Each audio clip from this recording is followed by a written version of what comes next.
Hello, I'm Congressman Mark Green. I represent the 7th District of Tennessee, and I'm proud to deliver this week's Republican address.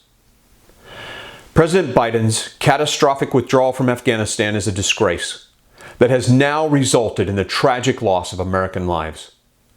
Our prayers are with the families and loved ones of these heroes. Our so-called commander-in-chief is abandoning Americans, our Afghan allies, and members of NATO who only came to Afghanistan to help us. We are in a crisis of leadership. President Joe Biden has failed. Joe Biden's arbitrary August the 31st deadline must be extended until the mission is complete. In war, we make a commitment to leave no one behind. Pulling our troops out of Afghanistan before every American citizen is out goes against every fiber of America's national character. This is shameful. After Thursday's terrorist attack, it's clear we're leaving Afghanistan worse off. Today, the Taliban controls more of Afghanistan than they did 20 years ago, and now they have billions of dollars worth of U.S. weapon systems. Their rule will once again make Afghanistan a haven for terrorists.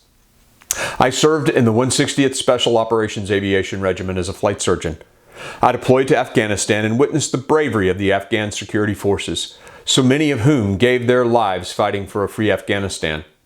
I treated these guys on the battlefield. I held them in my arms as they bled. This is deeply personal to me.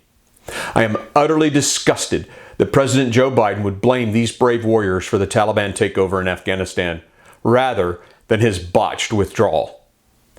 They have carried the ground fight for the past several years. They are brave, but they felt abandoned by President Biden. And who can blame them?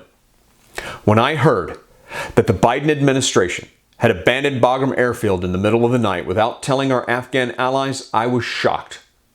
This was a gut punch to our Afghan allies, and it took the fight right out of them. This isn't how you treat allies who fought by your side for 20 years. And our NATO allies are imploring us to stay longer to protect their withdrawal, but Biden has refused.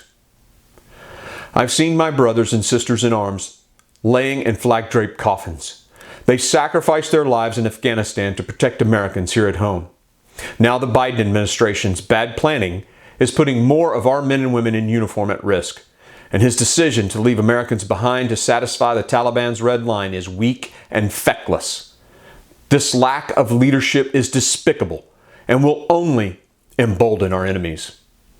As Americans, we must put duty, honor, and country over a political agenda, and we must leave no one behind.